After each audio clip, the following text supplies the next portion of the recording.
think most of you know me now, so I'll be super quick on it, I promise. We're going to talk about some startling facts and the fact that I think that we are in tough times and that may continue for a little bit.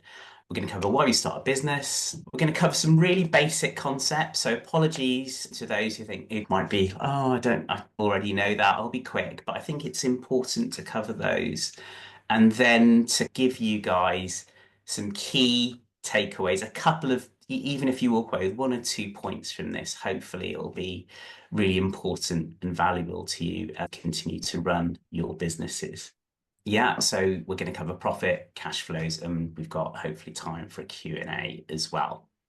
So without further ado, yeah, Romesh, I'm a founder of the FD Consultant, which is a collective of part-time fractional finance directors. We help growing businesses in all things financial and strategic. And essentially, we help growing businesses and their leadership make better decisions quicker, mitigate risk, and help them with things like managing cash flows. Spinning on some startling facts, and Pete did touch on some of these. Here are some other things to note, but this is a really positive one, actually. Now, I've heard the term micro businesses in this discussion today, and you might think of yourself as a one-man band or a micro business, but you are an SME. And actually, as you can see, the World Economic Forum celebrates the fact that you're an SME. So you're doing an amazing thing. You're part of the global economy and you're making a contribution, which is a great thing. So don't undervalue that. I think that's really important. Things to think about. Pete gave some slightly different statistics, and I've done some research. There are different stats from different sources. This is the US Chamber of Commerce. But ultimately, the message is the same. A significant proportion of startups fail in the early stages, however you define that. And the majority of that, or certainly a significant reason for that, is not being able to manage cash flows. And that's the importance, I think, of the topic we're going to cover. We're in tough times. This is a quote from the chair of the Treasury Committee only last year, quite late last year. We've had a torrid time over the last few years. Certainly in my wider network, it's been touched upon here. Things are tough for small businesses right now and may continue to be. So therefore, in my humble opinion, watching your cash flows and thinking about them carefully is more and more important as we navigate tougher times. So guys, quick 20 seconds. Please put any responses in the chat or at least have a think about it. I'll give some answers in a second. But why would you start a business? Why do people tend to start businesses? Have a think about that. There's actually lots of reasons. So do we have any thoughts on that? Yeah, there's a lot around. Pete says he's unemployable, but there's a lot around freedom and flexibility. Fantastic. Thanks, Sarah. I was panicking then because I couldn't see the chat with my setters. So that was really helpful. Brilliant. Okay. So yeah, those are some good reasons. And here are a suite of reasons why people start businesses: pursuing passions, building something from scratch, wanting to create jobs, build a team, be your own boss, being independent, changing the world, right? There's lots of great reasons why you would want to start a business. Now, in my humble opinion, these are key drivers of why you want to start a business, but none of it works over the medium or long term unless you make a profit. Okay, so that's the stark reality. I think the business has to be sustainable in a financial sense to be able to achieve the wider goals. Again, business basics 101, what's profit? Okay, it's the money that's earned in a business after a company has paid for all of its expenses. And those expenses might be the cost of producing and selling your goods and services and other related expenses. So it's literally income minus expenses.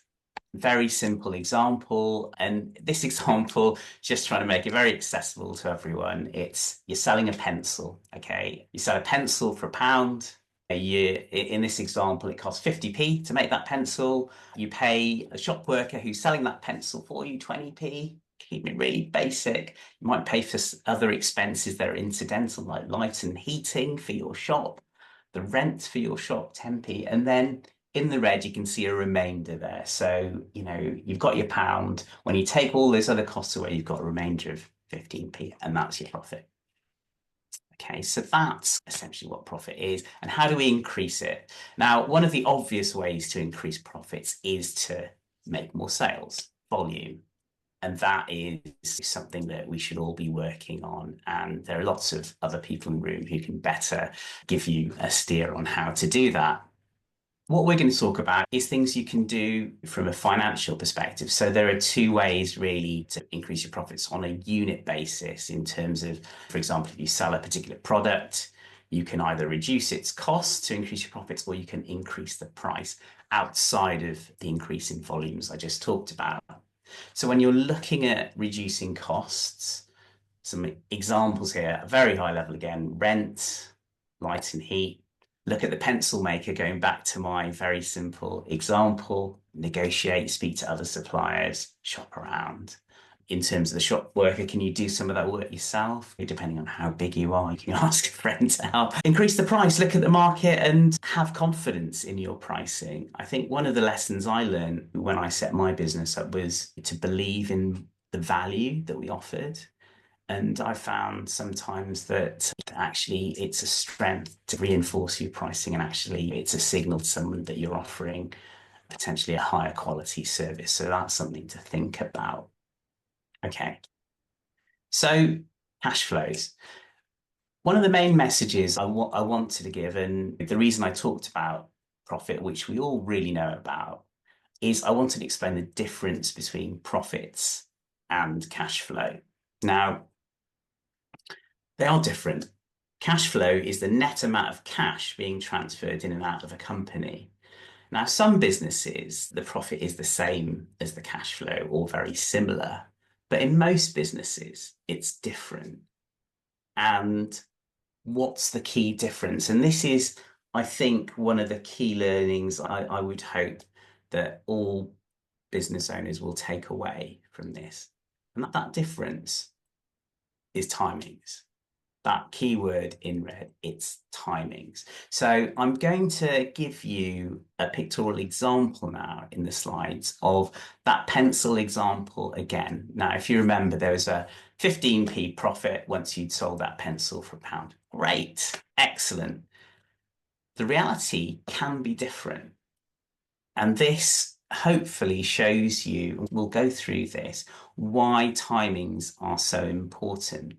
In this example with the pencil, you actually have to buy the pencil first in reality. Yeah, you have to buy it, it costs you 50p. So you're paying that 50p up front. You might have to pay rent for your premises, your shop. And in this very simple example, you're paying 10p for that. Very simple approximation. Obviously, it is completely not real world, but hopefully you get the idea. Today, you sell the pencil. Great. But a month ago, you're 50p down. In a week's time, you've got to pay that shop worker. Next month, you've got to pay your utility bills.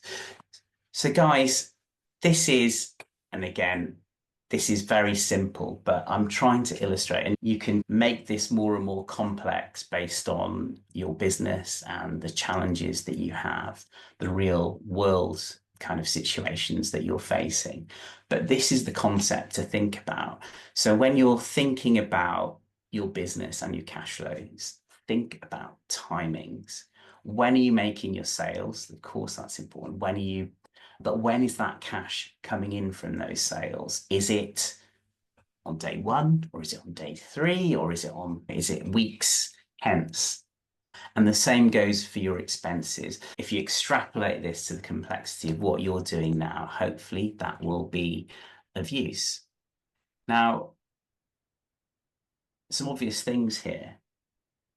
Why is cash flow important? Now, ultimately, the reason that cash flow is so important is that if you can't pay your bills and you can't continue to run, it's as simple as that. A reasonable proportion of those SMEs that we talked about that fail, some of the micro businesses, is that they were on paper profitable, but they were unable to manage their cash flow streams, the movements in and out of the business.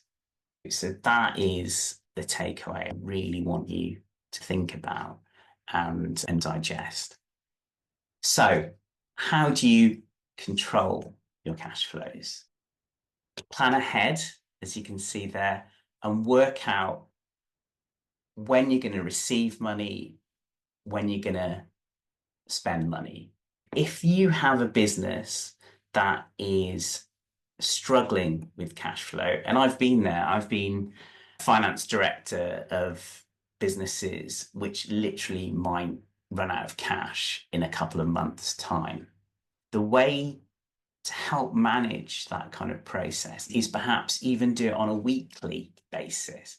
Look at that kind of planning on a very regular basis. Be honest, because I think honesty is a key part of this. Sometimes you tell yourself stories and thoughts about how the business is doing. And the thing about numbers is that they're black and white, and they tend to give you a message which you can't ignore. That's something to consider. I think it's better to know if you've got an upcoming problem, because you've then got a chance to think about it and to deal with it. And there are various levers that you can push and pull to manage your way through a tricky situation. For example, you might have a problem that you're anticipating. If you've planned ahead and moved through a kind of forecast cash flow projection. It sounds really, I don't know, technical. It isn't. It's just a kind of estimate of what cash inflows and outflows your business is going to have and when. And if you anticipate that, hey, in X amount of weeks or X amount of months, I'm going to have a problem. Yeah. So you can plan. And if you have time to plan, you're much, much more likely to be able to deal with that problem than if you only know about it a few days before or a week before, etc. You might even find it a spur to drive you on to prioritize on your certain activities, which are really going to help.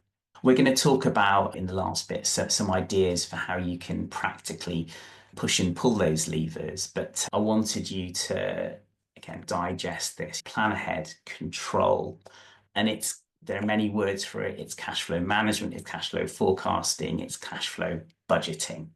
Okay. I don't want to swamp you with terms here, but a budget is essentially a financial plan for a period of time in the future, which you measure against to check how accurate you are. And budgets, just for clarity, can also be used for planning profitability and other aspects of the business, but we are focused on just cash flow for now. The next slide, it's one of the last ones, I promise, looks a bit scary, but I wanted to give you an example of what a cash flow budget or plan might look like. This is a spreadsheet. I'm a finance guy. I couldn't do a presentation without showing you guys a spreadsheet. I hope you can understand and bear with me on that. But what I'm trying to show here, and this is a monthly cash flow budget, and it's for a slightly bigger business. It doesn't matter what the size is, the concept remains the same. The complexity, the numbers might change, but the kind of way of dealing with it, I think, remains fairly similar. And that is whether it's monthly or weekly, this is what the timeline looks like. Start with cash coming in, when it's coming in. And remember, it's not when you make the sale, it's when the cash is predicted to come in. And the same from a cash out perspective. Here I've got expenses like payroll, if you employ people, rent, insurance, marketing, purchasing goods, etc. You might be purchasing equipment or or other items that are for ongoing use in the business assets, and you need to build that into your cash flow. So you've got your total cash in for a period. So if we look at August, we've got, that's quite nice, isn't it? 1.1 million. I wish I had that going in on a monthly basis. Cash out of 893. So the net movement is 281k. And then you've got a cash balance. Yeah. And you apply that concept, that's the start of the base of the period. And then you just look at how that balance changes with a net monthly movement on a monthly basis. And that kind of informs you how your cash is going. So this is a very nice example because the business is doing really well here. But yeah, hopefully that kind of gives you a flavor of what a cash management plan might be. I'm aware I'm going on a bit. I'm just going to give you a few ideas as to how you might manage cash flows, guys. So I'm going to stop sharing. Actually, no, I won't do that. I'll just talk it through very quickly. What I've tried to illustrate there is forecasting your cash inflows and outflows and regularly monitoring and updating what you think is going to happen, because you can't predict the future as well, right? No one can predict the future, but what you can do is estimate what's going to happen. So once you've made your estimate, things change, life moves on, update and continually look at this. Look at other ways you can manage your cash flows at a higher level. For example, managing your inventory levels, controlling your expenses, building a contingency. Businesses have their ups and downs. We've talked about tough times. Try and build up a bank of cash if you can that will help you navigate those tougher times. It's really important where you can to separate your business and personal finances. That's a mistake that many kind of smaller businesses make. With your debtors, so with your customers, invoice your customers promptly. If you want them to pay you earlier, invoice them on time. I think it's quite easy sometimes to wait a few days or a few weeks before you invoice them if you're busy. Actually be disciplined about that. Set clear payment terms. Actively chase overdue payments as well. Again, that reinforces to your customer, hey, gosh, if I don't pay quickly, I'm going to get a little reminder, and I don't want that. There are things you can do to automate that kind of process. If you've got particularly big clients who you want to pay quickly, consider early payment discounts to encourage them to pay quicker if that's going to make a meaningful difference to your cash flows. And when you onboard customers, think about how creditworthy they're going to be. Do you need them to pay up front to help manage your risk, or is there a better way to manage payment terms? With your suppliers, so the people you're paying, communicate with them. When I started my business, it was just before, well, it was around COVID time, basically. I did a bit of pro bono work helping some businesses. And one of the things I got some of them to do was actually write to their suppliers because they were struggling with cash flows and say, look, we've got income coming in, but it's taking a bit more time. Can you please work with me to understand that I'm going to take a bit more time to pay amounts? And actually, as a finance director, it's much better to have someone communicative. I always found as an FD that it's the people who don't communicate when you chase them that are the ones that you tend to need to worry about. So don't be afraid to communicate. Negotiate payment terms with suppliers at the beginning, again, in the best way that may help your business. That's kind of it. I'm very happy to field any questions if you would like. And yeah, hopefully that was fabulous. Thank you so much, Tom. We'll do questions at the end.